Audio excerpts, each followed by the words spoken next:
ప్రార్థన చేసుకుందాం. పరిశుద్ధ ప్రేమగల మా తండ్రి, కృపగల మా దేవ, ఈ దయగల నామమునకు స్తుతులు స్తోత్రములు చెల్లిస్తున్నాము తండ్రి. విధికాల సమయంలో నా తండ్రి ఆరాధించటకు కూడి ఉండగా నా తండ్రి ఉచ్చాలని దీవెనలు మాపై కుమరించి మా ద్వారా మీరే స్తుతులు ఘనత మేము పొందుకోగలని ప్రార్థిస్తున్నాం. ఇదిగో నా తండ్రి, మీకు మాటలను నా తండ్రి మేము నేర్చుకున్నటకు, వాటిని ధ్యానించుటకు నా తండ్రి దివ్యమైన జ్ఞానం మాకు అనుగ్రహిస్తున్నారు. మీకు స్తోత్రములు. ఇదిగో నా తండ్రి, ఈ సమయంలో నిలబడి ఉండగా నా తండ్రి మీకు సాధనములుగా మమ్మల్ని వాడుకొని, ఇదిగో నా తండ్రి మితమైనటువంటి ప్రతి వాక్యము నా తండ్రి మా హృదయంలో భద్రం చేసుకుంటూ వాక్య ప్రకారం జీవించగలిగేటువంటి మంచి హృదయములు మాకు అనుగ్రహించమని, మాలో మంచి పరిశుద్ధతను అనుగ్రహించి దేవా నా తండ్రి మీకు ఆశీర్వాదంతో మా జీవితంలో మలచమని మా ప్రార్థన వలన కూడా నా తండ్రి మా ప్రభువును రక్షకుడైనటువంటి యేసుక్రీస్తు నామములో ప్రార్థించి అడిగడుకుంటున్నాము తండ్రి. ఆమేన్. మరొకసారి అందరికీ వందనాలండి.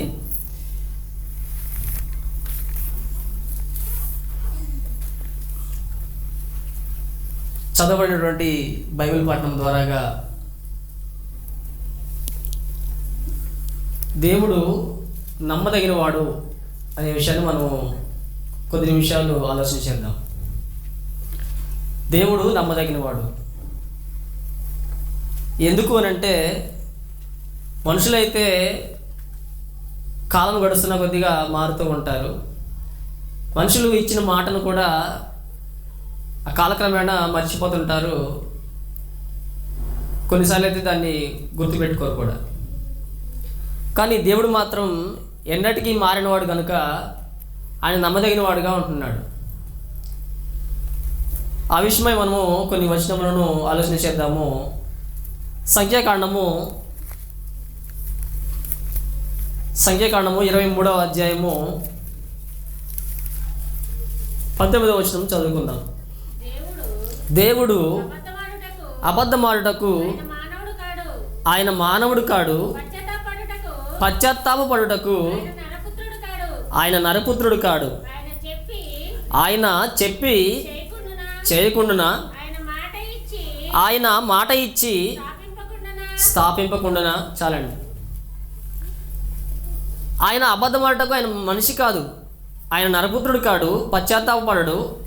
ఆయన చెప్పి చేయకుండునా, ఆయన మాట ఇచ్చి స్థాపింపకుండునా అని అడుగుతున్నాడు. దేవుడు మాట ఇచ్చి స్థాపించకుండా ఉంటాడండి? దేవుడు ఏదైనా వాగ్దానం చేస్తే అది నెరవేర్చకుండా ఉంటాడా? ఏమైనా అలాంటి సందర్భాలు ఉన్నాయా? లేవు. కాబట్టి దేవుడు నమ్మదగిన వాడు, నమ్మకమైన వాడు దేవుడు. ముఖ్యంగా ఆయన చేసినటువంటి వాగ్దానముల్లో ఆయన నమ్మదగిన వాడిగా మనకు కనిపిస్తూ ఉన్నాడు.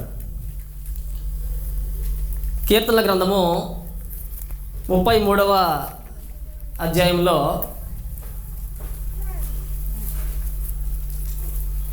కీర్తనల గ్రంథము 33వ అధ్యాయము 4వ వచనాన్ని చదువుకుందాం. యెహోవా వాక్యము యథార్థమైనది, ఆయన చేయునదంతయు నమ్మకమైనది. యెహోవా వాక్యము యథార్థమైనది, ఆయన చేయనది కూడా నమ్మకమైనది అని సెలవిస్తున్నాడు. కాబట్టి దేవుని వాక్యము నమ్మదగినది. ఆ నమ్మదగినటువంటి దేవుడు ఆయన మాట్లాడే ప్రతి మాట కూడా నమ్మదగినదే. అయితే ఆయన చేసినటువంటి వాగ్దానంలో ముఖ్యంగా అబ్రహాంకి దేవుడు వాగ్దానం చేశాడు.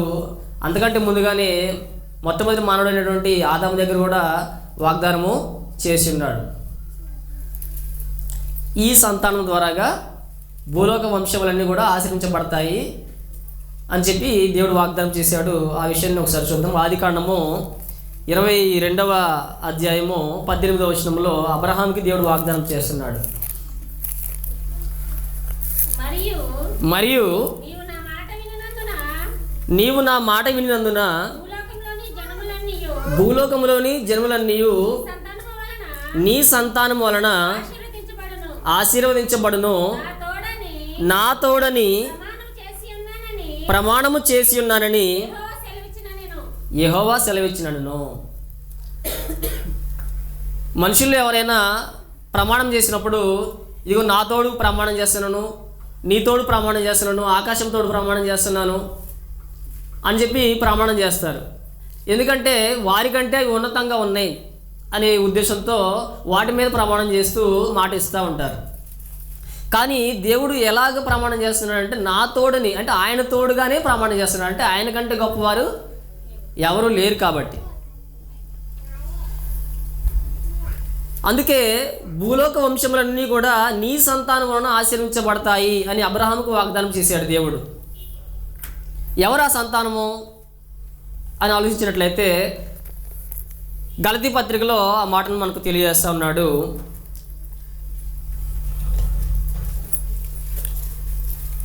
3వ అధ్యాయము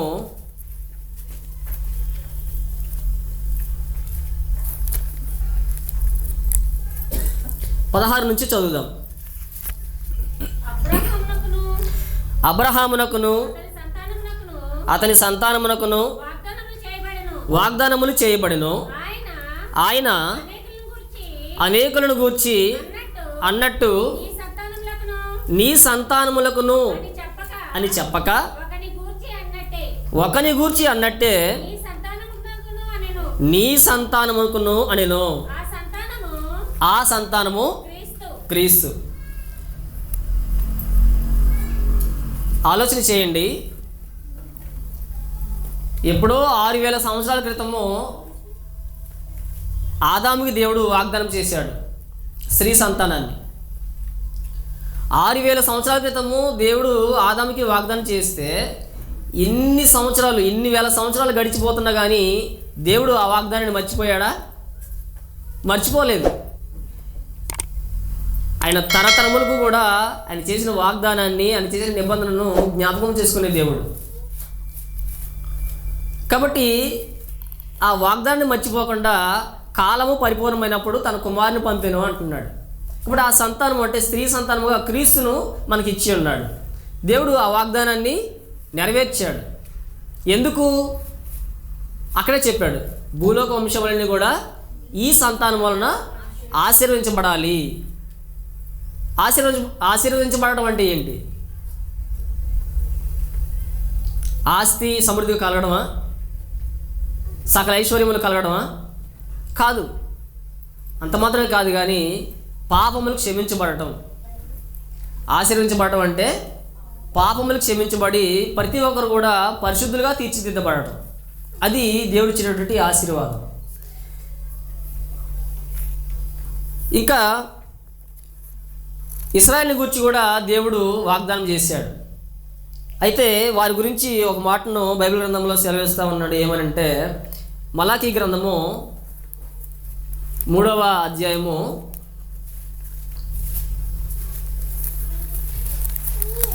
3వ అధ్యాయము 6వ వచనం నుండి చదువుదాం. యెహోవానైన నేను మార్పు లేని వాడను గనుక యాకోబు సంతతి వారైన మీరు లయము కాలేదు. దేవుడు మార్పు లేనివాడు గనుక ఇశ్రాయేలీలు ఎవరు కూడా ఇప్పటి వరకు కూడా లయము కాకుండా ఉన్నారు. ఇశ్రాయేల్ సంతతి ఇప్పుడు ఉన్నారా లేరా?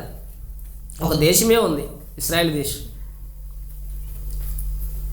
దేవుడు మార్పు లేనివాడు కనుక యాకోబు సంతతి వారైనట్టు మీరు అనగా ఇశ్రాయేలీలు లయము కాకుండా ఉన్నారు. ఎందుకంటే దేవుడు వారికి వాగ్దానం చేశాడు. ఆ వాగ్దానం నెరవేర్చాల్సినటువంటి అవసరత ఉన్నది. దేవుడు నమ్మదగినవాడు. ఆయన చేసినటువంటి మాటను ఎప్పుడు కూడా మర్చిపోడు. దాన్ని చేయకుండా ఆయన మాట ఇచ్చి స్థాపింపకుండా నిర్గమాకాండము 2వ అధ్యాయము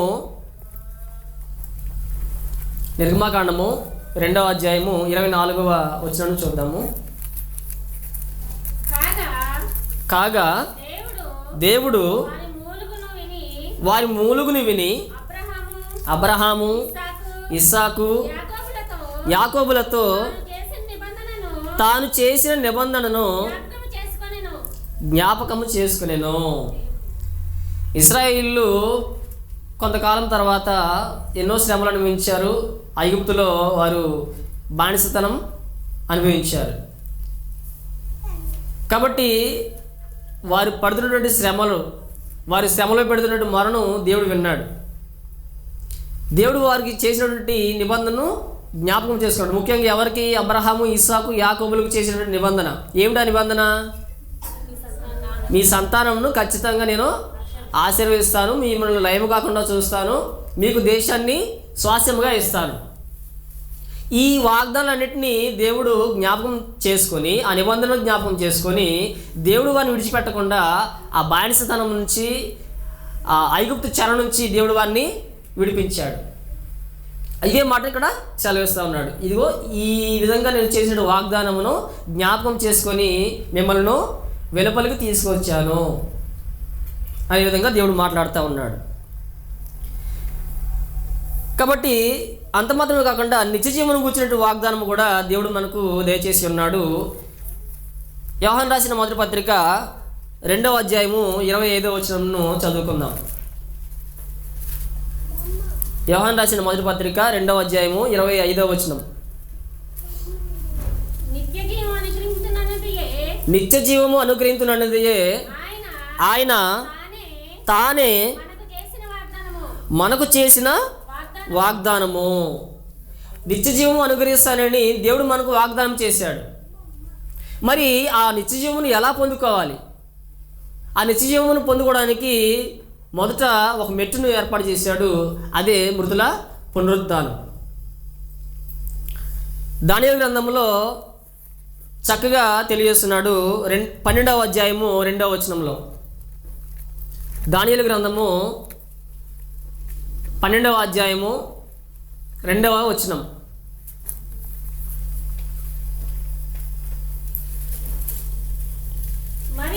మరియు సమాధులలో నిద్రించు అనేకులు మేలుకొనెదరు, కొందరు నిత్య జీవము అనుభవించుటకును, కొందరు నిందపాలగుటకును, నిత్యముగా హేయులగుటకును మేలుకొందురు. చాలండి. దేవుడు ముందుగానే ప్రవచనాత్మకంగా తెలియజేస్తున్నాడు. ఏమనంటే, ఇదిగో సమాధిలో నిద్రించినటువంటి అనేకులు మేలుకొంటారు. ఎందుకు అని అంటే, కొందరు నిత్య జీవము అనుభవించడానికి మేలుకొంటారు, కొందరు నింద పాలగుటకు మేలుకొంటారు. ఇక్కడ 2 పునరుద్ధరణలు మనకు కనిపిస్తూ ఉన్నాయి. మొదటి పునరుద్ధరణంలో పాలువారినటువంటి వారు ఎలా ఉంటారు? వారు నిత్య జీవము అనుభవించడానికి మేలుకొంటారు అంటున్నాడు. 2వ పునరుద్ధరణంలో పాలువారినటువంటి వారు వారిలో కొందరు నింద పాలగుటకు ఎంపికైనటువంటి వారు అని తెలియజేస్తున్నాడు. అయితే ముఖ్యంగా నిత్య జీవమును ఇస్తాను అని వాగ్దానము దేవుడు చేశాడు. కాబట్టి ఇది ఖచ్చితంగా దాన్ని నెరవేరుస్తాడు. అందుకే యోహాను రాసిన పత్రికలో ఆ మాటను తెలియజేశాడు. ఆయన తానే మనకు చేసిన వాగ్దానము, నిత్య జీవమును అనుగ్రహిస్తాను అని. మరి ముఖ్యంగా మత్తయి సువార్త 22వ అధ్యాయము, మత్తయి సువార్త 22వ అధ్యాయము 31వ వచనం. మృతుల పునరుద్ధానమును గూర్చి నేను అబ్రహాము దేవుడను, ఇస్సాకు దేవుడను, యాకోబు దేవుడునై ఉన్నానని దేవుడు మీతో చెప్పిన మాట మీరు చదవలేదా? ఆయన సజీవులకే దేవుడు కానీ మృతులకు దేవుడు కాడని వారితో చెప్పాను. జనులది విని ఆయన బోధకు ఆశ్చర్యపడేది. ఎందుకు ఆశ్చర్యపడ్డారు? అక్కడ తెలియసిన మాట ఏంటంటే, దేవుడు అబ్రహాము దేవుడును, ఇస్సాకు దేవుడును, యాకోబు దేవుడును చెప్పుకున్నాడు. అలాగా నేను వారి దేవుడును చెప్పుకున్నాడు. మరి ఆయన సజీవులకే దేవుడు కానీ మృతులకు దేవుడు కాదు కదా. మరి వారికి దేవుడునని ఎలా చెప్పుకుంటున్నాడు దేవుడు? అంటే వారు చనిపోలేదా? మరి అయితే వారి దేవుడిని ఎందుకు చెప్పుకుంటున్నాడు? ఆయన సజీవులకే కదా దేవుడు. ఆలోచించారా? ఎందుకనంటే ఆయన వారిని సజీవులుగా ఎంచుతున్నాడు. మృతుల్లో నుంచి వారు పునరుద్ధానం పొందుతారు, దేవుడి రాజ్యంలో వారు కూర్చుంటారు అని మాట్లాడుతూ ఉన్నాడు. కాబట్టి మృతుల పునరుద్ధానమును దేవుడు వాగ్దానం చేశాడు, అది ఖచ్చితంగా నెరవేరుతుంది. దేవుడు నమ్మదగినవాడు. అపోస్తలుల కార్యములు 26వ అధ్యాయము 6వ వచనాన్ని చూద్దాం. అపోస్తలుల కార్యములు 26వ అధ్యాయము. ఇప్పుడైతే దేవుడు మన పితరులకు చేసిన వాగ్దాన విషయమైన నిరీక్షణను గూర్చి నేను విమర్శింపబడుటకు నిలిచి ఉన్నాను. చదవండి. మన 12 గోత్రముల వారు ఎడతెగక దివారాత్రులు దేవుని సేవించుచు ఆ వాగ్దానము పొందుదుమని నిరీక్షించుచున్నారు. ఓ రాజా, ఈ నిరీక్షణ విషయమే యూదులు నా మీద నేరం మోపి ఉన్నారు. దేవుడు మృతులను లేపునను సంగతి నమ్మతగనిదని మీరు ఎలా ఎంచుచున్నారు? చాలండి. దేవుడు ఖచ్చితంగా మృతులను లేపుతాడు, అది నమ్మతగనది అని ఎందుకు ఎంచుతున్నారు? అది నమ్మేదే. ఎందుకంటే యేసుక్రీస్తు వారిని దేవుడు తిరిగి లేపి మనకు ఆధారము దయచేసి ఉన్నాడు.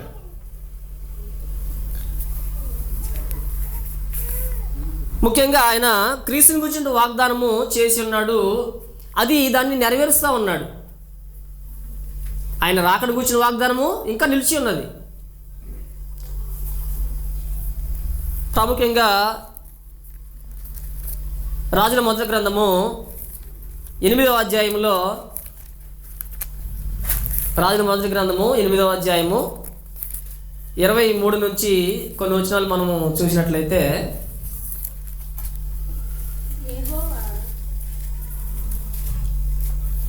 యెహోవా ఇశ్రాయేలుల దేవా, పైనున్న ఆకాశం అందైనను క్రిందనున్న భూమి అందైనను నీ వంటి దేవుడు ఒకడును లేడు. పూర్ణ మనసుతో నీ దృష్టికి అనుకూలంగా నడుచు నీ దాసుల విషయమై నీవు నిబంధన నెరవేర్చుకొని కనికరము చూపుచు ఉండువాడవై ఉన్నావు. చాలండి.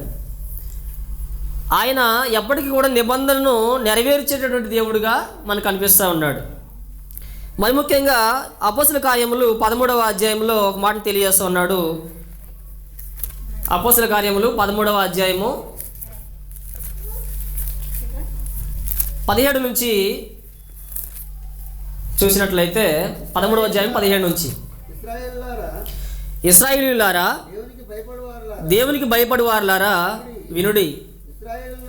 ఇశ్రాయేలును ఈ ప్రజల దేవుడు మన పితరులను ఏర్పరచుకొని వారు ఐగుప్తు దేశమందు పరదేశులై ఉన్నప్పుడు ఆ ప్రజలను హెచ్చించి తన భుజ బలము చేత,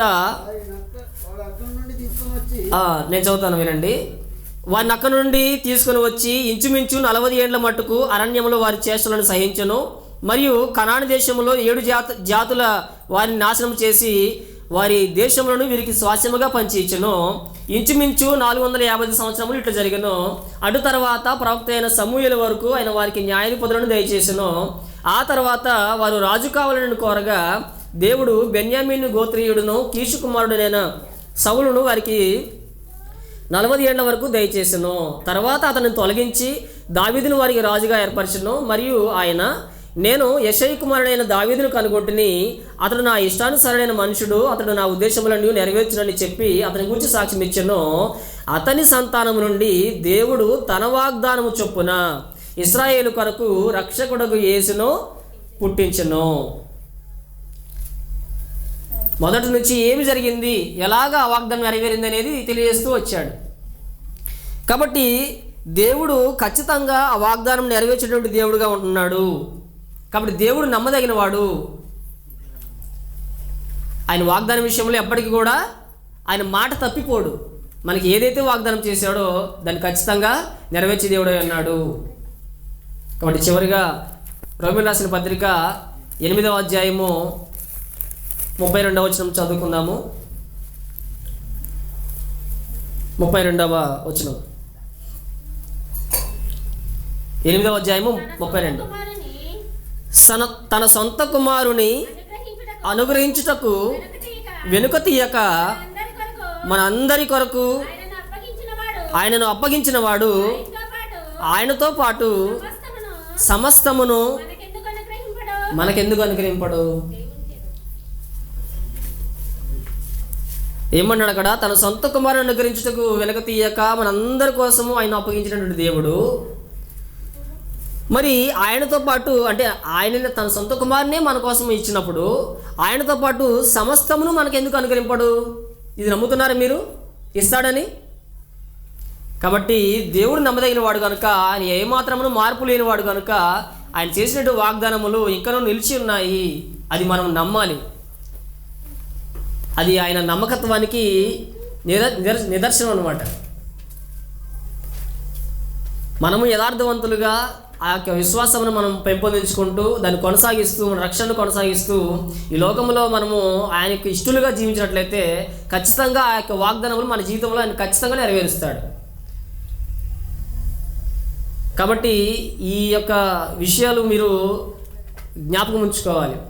దేవుడిని ఎప్పుడు కూడా తక్కువగా చూడకూడదు. ఏదంటే ఆయన ఎప్పుడో వాగ్దానం చేశాడు, అది ఇంకా నెరవేరలేదేంటి అనే ఆలోచన మనకు రాకూడదు.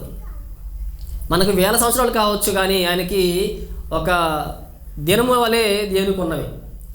కాబట్టి దేవుడు చేసినట్టు వాగ్దానములు ఎవరెవరి జీవితాల్లో ఎలాగ నెరవేరాయి, వారు ఎలాంటి నిరీక్షణ కలిగి ఉన్నారు అనే విషయాలు సహోదరుల ద్వారాగా మరికొన్ని విషయాలు మనం నేర్చుకుందాము. ఇప్పటివరకు నా మాట విన్న ప్రతి వారికి నా హృదయపూర్వకంగా వందనాలు తెలియజేస్తున్నాను. అందరికీ వందనాలు.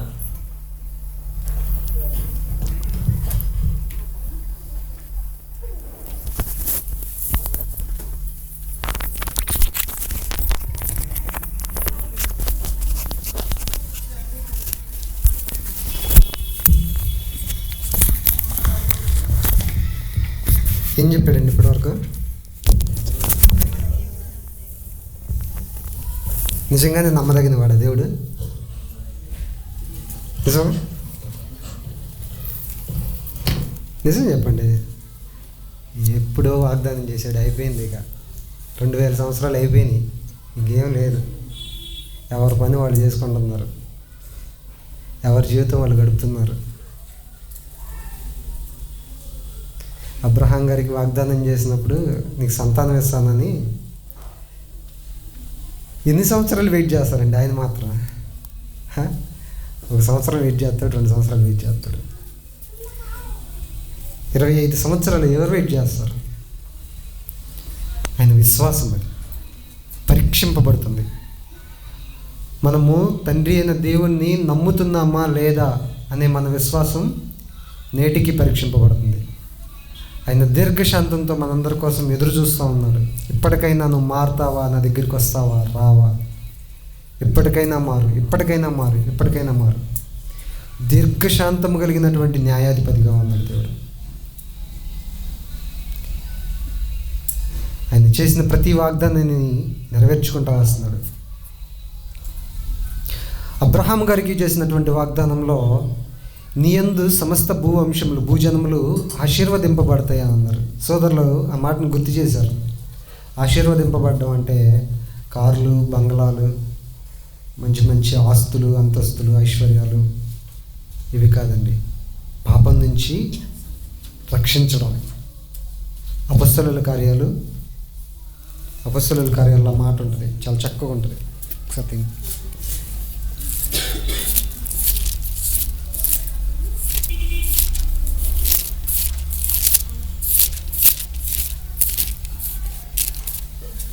అపొస్తలుల కార్యాలు 3వ అధ్యాయము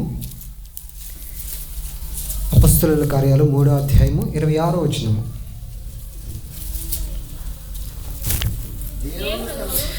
దేవుడు తన సేవకుని పుట్టించి మీలో ప్రతి వానిని వాని దుష్టత్వము నుండి మళ్ళించుట వలన మిమ్మును ఆశీర్వదించుటకు. ఏంటండి ఆశీర్వాదం అంటే? దుష్టత్వం నుంచి మళ్ళించడం. ఆస్తులు ఇవ్వడం కాదు, అంతస్తులు ఇవ్వడం కాదు.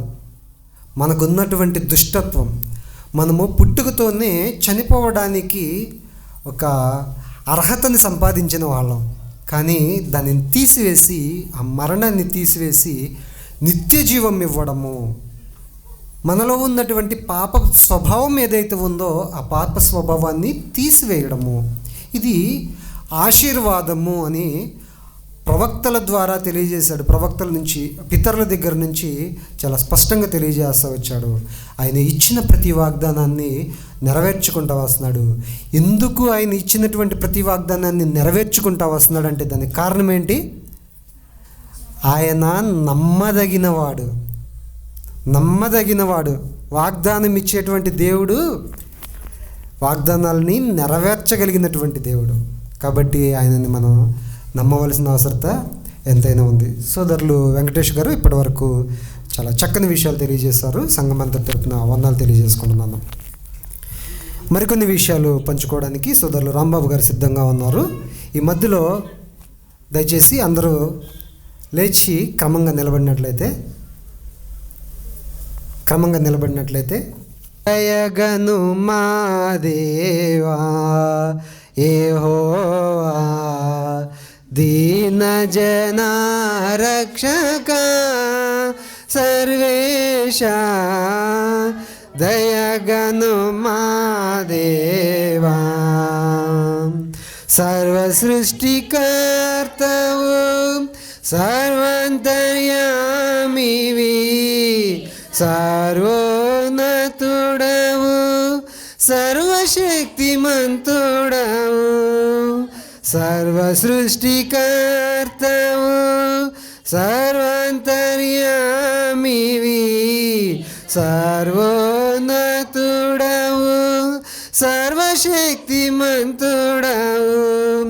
సర్వదా నిన్నే స్తుతింతుమయ్యా సర్వదా నిన్నే స్తుతింతుమయ్యా సాటిలేని సత్యదేవుడా సన్నుతింతుము నీదు నామము సాటిలేని సత్యదేవుడా సన్నుతింతుము నీదు నామము దయగను మా దేవా యెహోవా దీన జనా రక్షక సర్వేశ దయగను మా దేవా. చాలండి, అందరూ క్రమంగా కూర్చోండి. ఈ సమయంలో వాక్యోపదేశం చేయడానికి సిద్ధపడి ఉన్న సోదరులు రాంబాబు గారిని ప్రేమపూర్వకంగా ఆహ్వానిస్తున్నాను. ఈ సమయంలో అందరూ దయచేసి జాగ్రత్తగా ఈ విషయాలన్నింటినీ నోట్ చేసుకొని మరొకసారి పునః పరిశీలించాల్సిందిగా ప్రేమపూర్వకంగా తెలియజేస్తున్నాను.